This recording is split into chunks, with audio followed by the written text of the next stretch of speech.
kognitif dan psikomotorik. Bisa dibacakan Mbak Astari? Tujuan pembelajaran: 1. Peserta didik mampu menuntaskan tugas yang diberikan oleh guru sesuai dengan LKPP dengan baik dan tepat waktu. 2. Peserta didik mampu memahami secara objektif dalam memproses informasi yang ada di dalam LKPD. 3. Peserta didik mampu menjelaskan indikator yang digunakan untuk menilai kemajuan pembangunan Indonesia dengan tepat. 4. Peserta didik mampu menganalisis faktor yang mempengaruhi pendapatan per kapita dengan baik dan benar. 5. Peserta didik mampu menganalisis peran budaya lokal daerah dalam peningkatan pendapatan nasional. 6. Peserta didik mampu menyajikan hasil diskusi kelompok pada LKPD di depan kelas dengan baik. Baik, terima kasih Mbak Astari yang telah membacakan tujuan pembelajaran. Tujuan pembelajaran kita hari ini ada 6 yang dibagi menjadi 3. Untuk tujuan pembelajaran nomor 1 dan 2 itu adalah tujuan pembelajaran afektif. Yang ketiga sampai 5 kognitif dan yang terakhir psikomotorik. Nah, selanjutnya di sini sudah ada 4 gambar. Menurut kalian gambar yang pertama di sebelah kiri itu gambar suasana apa? Pedesaan. Oke. Sampingnya suasana pedesaan itu ada kegiatan apa sih? Kegiatan jalan royong, pembuatan jalan. Oke. Nah, di bawahnya pedesaan ada gambar apa? Perkotaan. Sampingnya juga ada pembuatan jalan, namun dilaksanakan melalui proyek jalan. Beda ya dengan yang di kota dan di desa. Kalau di desa itu masih membuat jalan itu masih dilaksanakan menggunakan gotong royong, sedangkan di perkotaan sudah menggunakan proyek-proyek. Nah, Nisa tinggalnya di kota atau di desa? Di desa budaya yang masih ada di desa Nisa apa? Gotong royong. Contoh dari kegiatan gotong royongnya biasanya apa? Membersihkan desa. Oke. Kalau Astari? Saya tinggal di desa, Bu. Ya, di desa. Terus masih ada kegiatan gotong royong? Masih ada, Bu. Contohnya? Contohnya pembuatan jalan. Oke, pembuatan jalan. Nah, di desa-desa itu masih erat dengan kegiatan gotong royong. Salah satunya yaitu pembuatan jalan. Ada yang tahu kenapa di desa itu masih erat dengan gotong royong? Kami? Karena masyarakatnya termasuk masyarakat agraris. Termasuk masyarakat agraris. Oke. Terus Astari, kenapa di desa itu masih erat dengan gotong royong?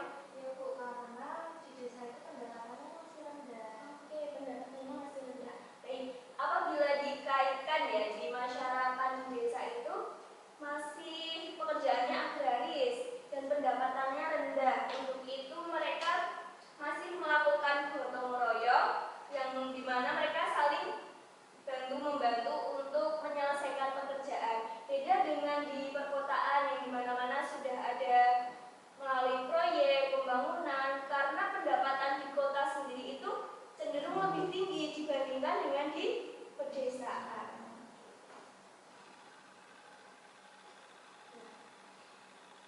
Salah satu indikator pembangunan Indonesia yang pertama ada indikator ekonomi, yang dimana dibagi menjadi 3. Yang pertama ada pendapatan nasional. Bisa dibacakan faedah apa itu pendapatan nasional? Pendapatan nasional adalah nilai total barang dan jasa yang dihasilkan suatu negara dalam jangka waktu 1 tahun. Oke, betul sekali. Pendapatan nasional adalah total nilai barang dan jasa yang dihasilkan dalam suatu negara. Tidak hanya negara, tadi ya perbedaan di perkotaan maupun pedesaan juga termasuk pendapatan nasional, di mana di desa itu pendapatannya masih rendah, sedangkan di kota cenderung lebih tinggi.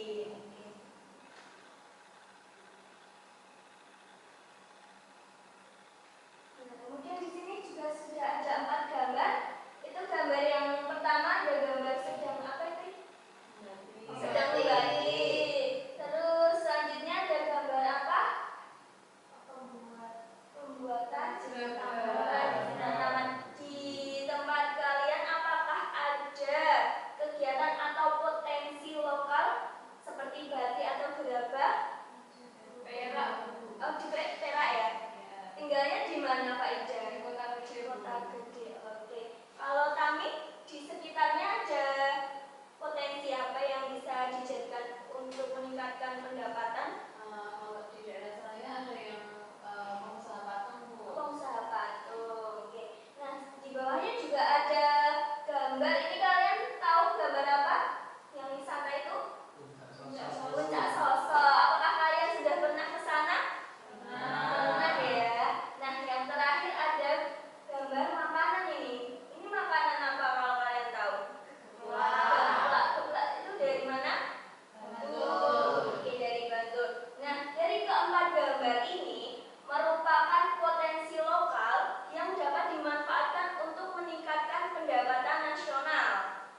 LKPD, kalian dapat mengerjakan LKPD tersebut dan nanti apabila sudah selesai, perwakilan dari kalian dapat maju ke depan untuk presentasi. Apakah ada yang ingin ditanyakan dari kegiatan diskusi ini?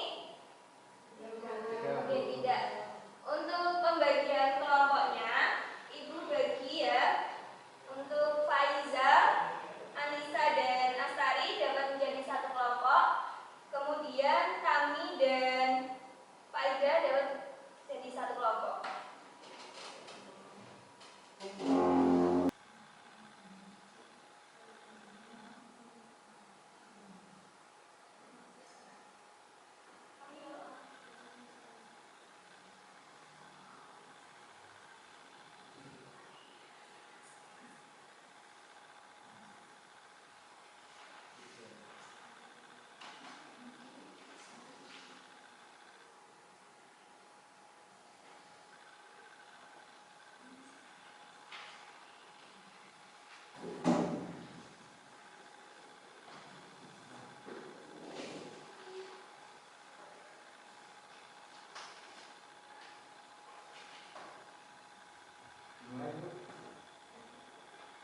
Assalamualaikum warahmatullahi wabarakatuh. Waalaikumsalam warahmatullahi wabarakatuh.